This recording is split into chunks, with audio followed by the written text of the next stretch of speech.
We have to have that, that hunting mentality ourselves, because are we satisfied? I'm not satisfied. I'm not even close to being satisfied. There's no weight off my shoulder. I feel the same. I enjoy, obviously, that we're champions, but the weight is the same. The champ is here.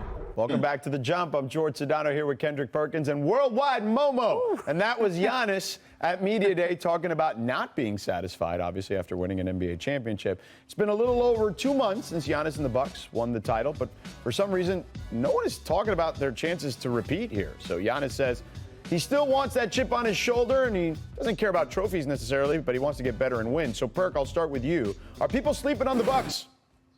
Yes, I do believe people are sleeping on the Bucks, and rightfully so, right, because of the Lakers and Nets. But I would not disrespect the defending champions. And when we look at Giannis, a guy who's the most dominant player in the NBA, and he has two counterpartners in Chris Middleton and Drew Holiday, who are all still in their prime. One thing about it is that anything can happen. And once you've been through the war, once you're battle tested and you know what it takes, the highs and lows, they have the experience now. They know what it takes. And right now, I wouldn't count the Bucks out. They're not my pick, but I would not just count them out, and I wouldn't be surprised if they repeat. Man, that is exactly what you want to hear Giannis say if you're the Bucks, that he's not satisfied, he can still get better, because he's right. He's 26. That's usually when players are entering their prime, and this man already has 2 MVPs and a Finals MVP.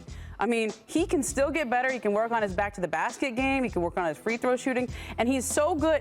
George, he is going to pass Kareem Abdul-Jabbar this year for most points scored as a Buck. Ooh, this year, probably April or so. I mean, and he's 26. He's just now entering his prime. But I think that's the move. I think that barring some unforeseen circumstance from someone on the roster that I don't envision, because the rest of those guys are very good to great, certainly.